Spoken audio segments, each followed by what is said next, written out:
All right. Good day, everyone. And I'd like to welcome you all to the Future Footprints stage, where we are celebrating and sharing the lived experience of young people that are part of many across Australia, listening right now, or even just out there, pursuing their passions and inspiring others to do the same. And so today, if you've been along with this journey throughout this week, we are now hearing and yarning with William Miller, a deadly warrior from the West, as he talks through the road that has led him to who he is today, which has been one full of incredible experiences and opportunity. But I don't want to go any further. I want to hear from Bully. And, I call you Bully. That's your little, nickname from home. And so, William Miller, I'd like to welcome you. And if you can start off by sharing who you are, who is your mob, and where you're from, brother. No worries. It's actually good and great to it's an honor to actually do this today. But so I know Scotty. So we originate from Broome, and I come from a family of 4 siblings. So I've got 2 older sisters and a younger brother, mum and dad. So my old man's his name's William as well. So I'm William the third, actually. So my grandfather's William, and my old man's William, and I'm William. So yeah. So my mum's she's Leah. So we pretty much come from Broome. I grew up pretty much with my mum's side of the family, which is the Yaru clan, the Yaru and Yunyul, which pretty much originate up the peninsula, the Beagle Bay, Wanam Point, and all that. But then my old man didn't really grow up with his family, but he comes from down south. So he's a Yamiji Nunga from pretty much Katanning, Perth, Mora. But so today I just want to just talk to you about who I am and what I am, I guess. So, yeah. Yeah, definitely. Yeah, no, thanks for sharing that, William. And I know that there'll be a lot of young people out there now that can connect to, those language groups and even those areas and be like, oh, he's probably my cousin, you're my brother, or, and so that's so important. Yeah, it is a very small world. But speaking of the world, I would love to hear, and I'm sure a lot of young people across Australia would love to hear about your experience and what was that like at high school? Or could you just give some insight of what was high school like for you, brother? Well, so I've actually started my primary and high school years in Broome. So I did my high school year 8 to year 10 up in Broome at St. Mary's College. Yeah. Now, schooling for us was pretty, the usual. With the boys, you're always misbehaving, not listening in class. But I think the biggest thing for us was pretty much sports. So anytime when it wasn't learning English or doing maths, even if it was just playing basketball on the courts or kicking a footy on the oval, I think most young boys, especially from Broome, didn't really have that educational side of everything. Yeah. So sports was a big, so pretty much I kind of dominated in sports through athletics, footy, and basketball, and pretty much represented Broome and pretty much won all my athletics carnivals, even inter-school, and got picked for the Kalari to go up to Halls Creek and represent the Kalari, which pretty much it was like an Olympic sort of regime where any event you go in, it was like a first, second, or third, gold, silver, bronze. At that time, my sister was working for Gandua, like a sporting rec. And I see they actually saw a lot of potential in the young boys, just winning every year in and out, just champions, runners-up, medals, always dominating in the sporting arenas and events.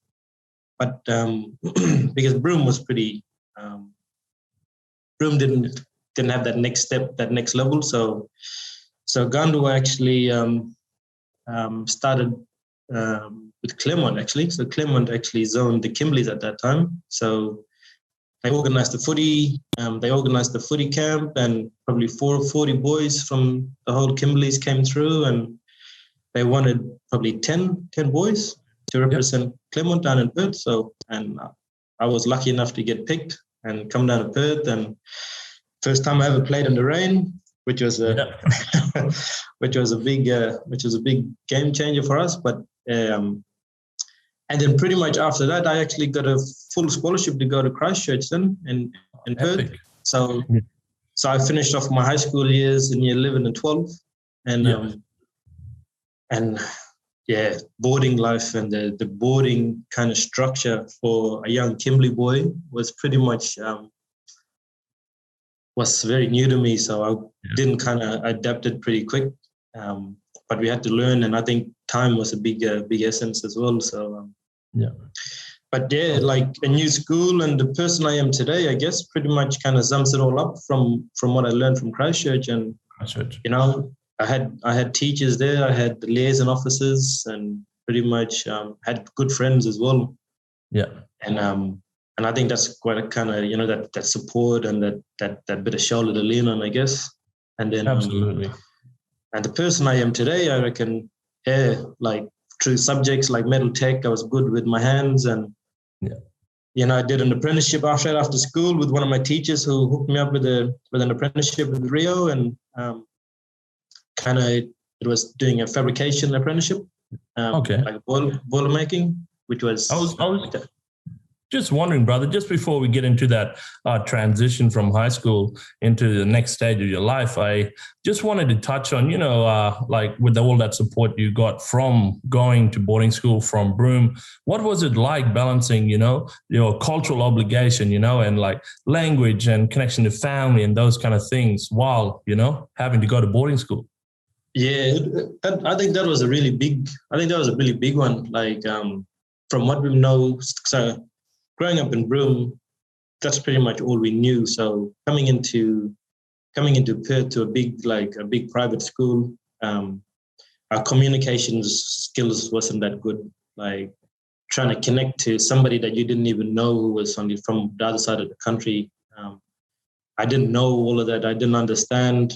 I was too ashamed, and I was, like, and like coming to like a multicultural school, and pretty much me and some of the other boys from Broome, when we came through, we were pretty much like the darkest kids there, you know, and I think we kind of felt that bit of weight and that bit of shameness as well. Definitely. But I think as long as we had each other, and, you know, we always had friends, and they just said, you know what, you know, color is just it's just another thing, you know. But I think there's a lot of people with good hearts as well. But for me, I reckon just trying to balance everything together was hard, I reckon, because coming in at year 11, it pretty much took me like 6 to 8 months to actually connect with my teachers and my friends. But I think that opened me up to everybody was pretty much sports, you know, like when we started playing sports, I think that's where the connections with that friendships with everyone kind of built. You know, like we had to test ourselves to actually make the first footy team. If we wanted to make the first or second basketball, we had to do tryouts.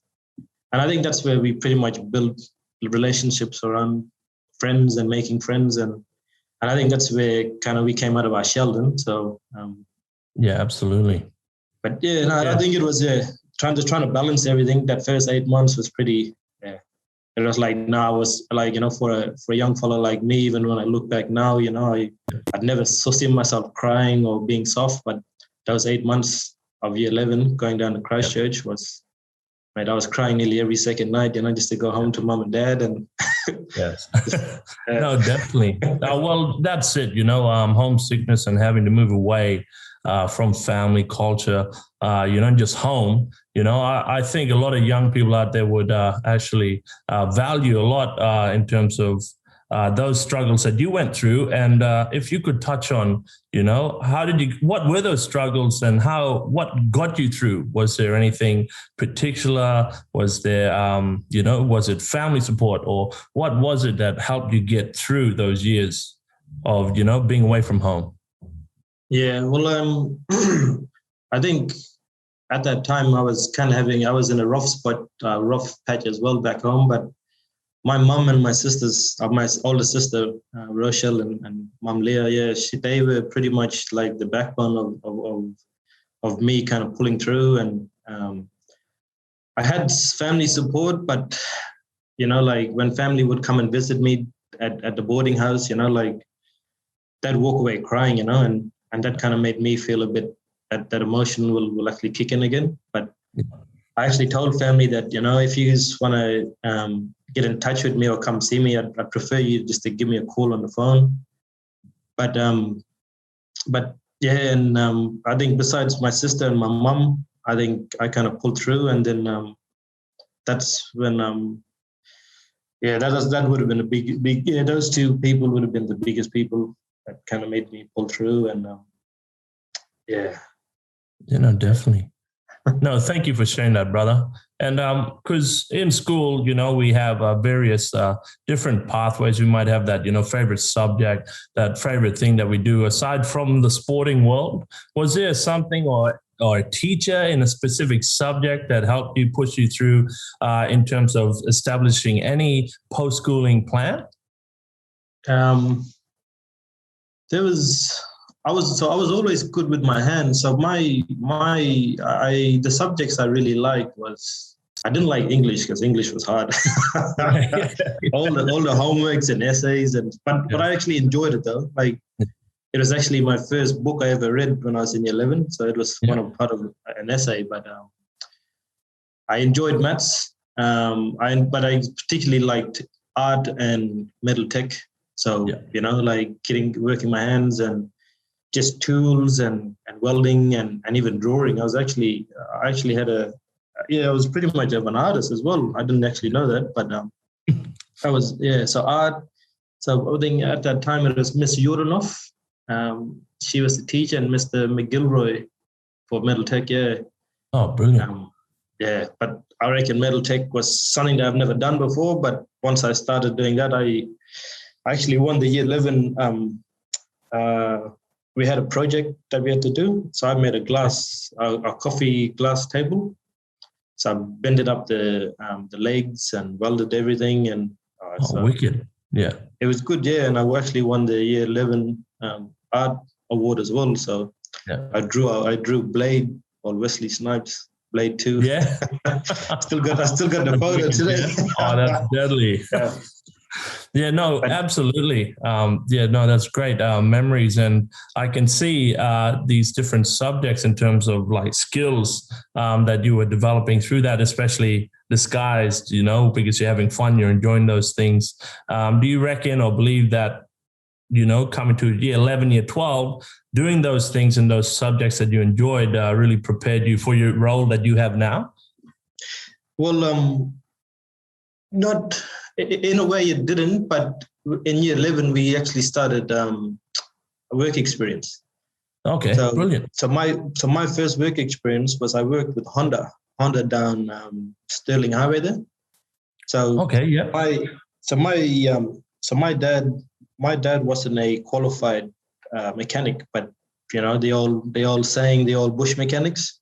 Yeah, he kind of taught me a thing or two, like living up in Broome, and I kind of felt like what I wanted, like what my heart wanted, was to be a mechanic. So doing things like metal tech, and even working at the grounds as well, being a groundsman at Christchurch. So which was good, and just kind of being a jack of all trades, from fencing to gardening to fixing cars and just to planting, So it was good. It was a bit of an insight, but you don't actually know what you want until you finish school, until you try a few things, and then your heart will actually tell you what you want, So.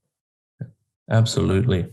Yeah. Well, that brings us to more so that transition, outside of school. And I was just wondering, what were your friends doing at that time? Were they wanting to do the same thing as you, or were you guys yarning and saying these are the things that we want to do, or what is happening? Yeah, well, most of my friends, like we were pretty close, and we all caught up. We spoke about things, but some of the boys had passions in in sporting, being physios and teaching young kids or working with young kids, and then there was boys who wanted to go out and become IT gurus or work in the courthouse and stuff like that as well. And but in either way, like we all kind of connected because, like everything kind of all played a part in all of our lives, like, working at the court, mom and dad might be a lawyer or a doctor or, or a mechanic and stuff like that. But sporting would have been the biggest thing. Like some of the boys actually went out and worked at the yacht club, like working with boats and stuff like that. But yeah, it was interesting. When I look back at the days, it was good, good old memories. Yeah. No, I bet. Well, because you mentioned there, the boys doing what they're passionate about. And I was thinking, if you could share with us the passion that you have, even like throughout the years after schooling, what led you to what you're doing today, or if there's still that passion that's driving you to go on to other things as well. Yeah, well, like I said, like when I did my metal tech, because I loved welding, so my teacher hooked me up with the fabrication apprenticeship in the Pilbara in Karratha. But then I actually lived in Karratha for about 8 months and did my TAFE blocks, trying to understand and do the modules and the thing that came with the apprenticeship. But then I felt like it wasn't what I wanted anymore after 8 months. Okay. Like the welding is good and all, but my heart was telling me that I still wanted to be a mechanic. Yeah. But to get to where I was today, there was like about 4 or 5 years before I actually got to where I was. But within that 4 or 5 years, I've tried new things. So I went from being a fabricator to working with plants in Broome.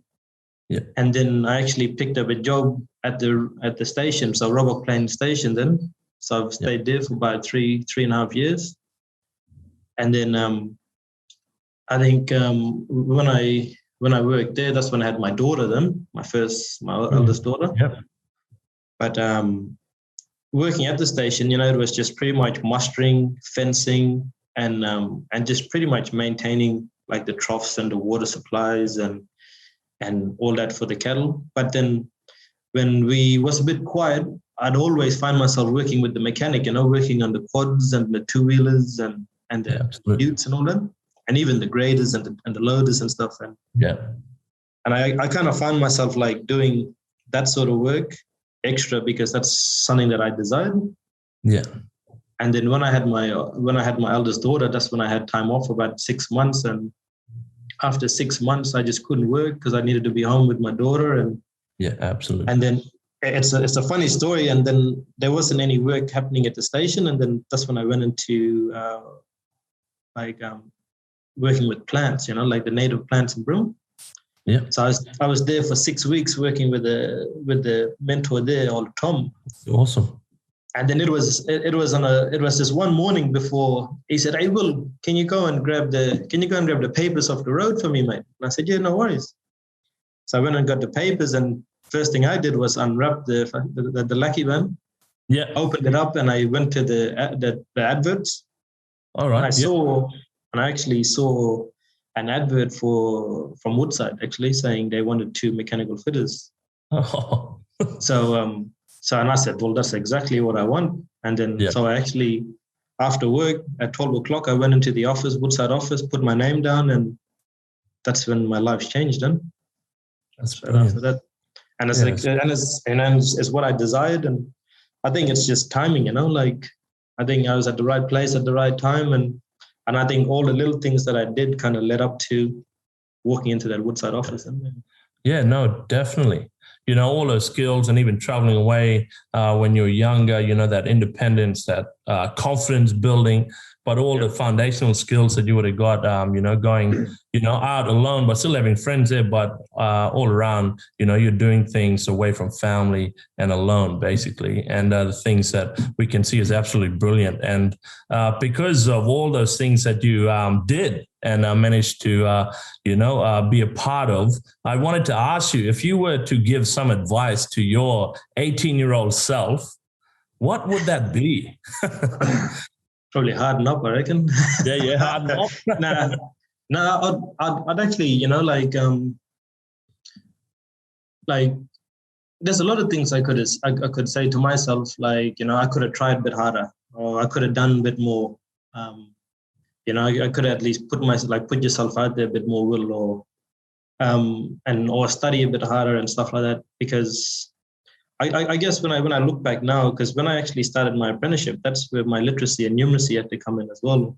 Yes. And I've actually learned more in an apprenticeship literacy and numeracy block at TAFE, more than what I actually put towards school, Yeah. And it was good though, but yeah, like I said, there is times when you feel uncomfortable and you feel shame, but that's something as a young teenager to a young adult. I think that's where the transition comes in. You got to take that extra step and actually get out of your comfort zone and make yourself comfortable there.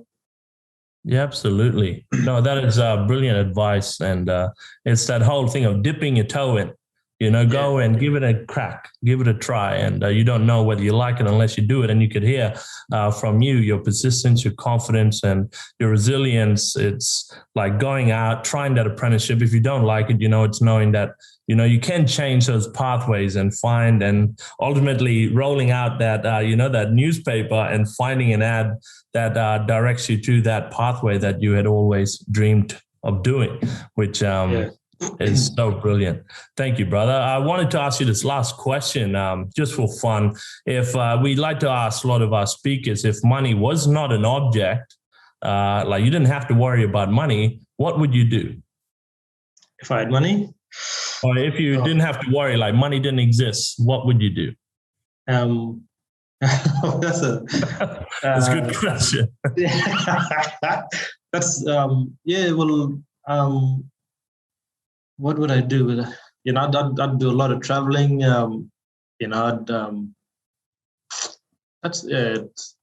a hard one, I guess, because where I am at the moment, I've just got a lot of mortgages and bills. Yeah, of course. So house free, rent free, buy any car you want free. That'd be good. But then, it's also giving back to the young kids as well, and I think the biggest thing that I found was just experience and knowledge, I reckon. Experience, knowledge, and just being honest. Just honest with yourself and just honest with the person that you're working for. And, because those three kind of attributes can take a person really far as well. So. Yeah, absolutely. Can you say those three attributes one more time? What were they? Honesty, experience, and knowledge. Honesty, experience, and knowledge. That's absolutely brilliant.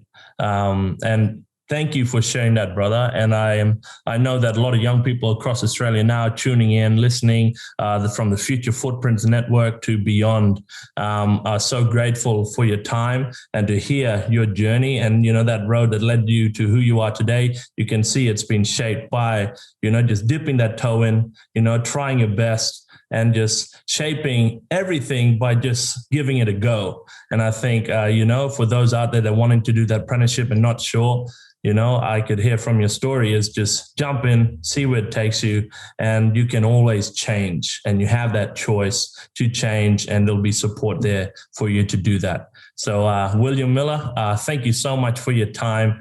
And stay tuned, everyone, for this whole week, because we'll be hearing more stories similar to William and their whole persistence and resilience and their journey unfolding and way of finding their passions, unstoppable from anything in regards to just making sure that you go, give it a go, and discover who you are along the way. So thank you, brother. No worries. Thanks a lot, Scott. Cheers. Honored.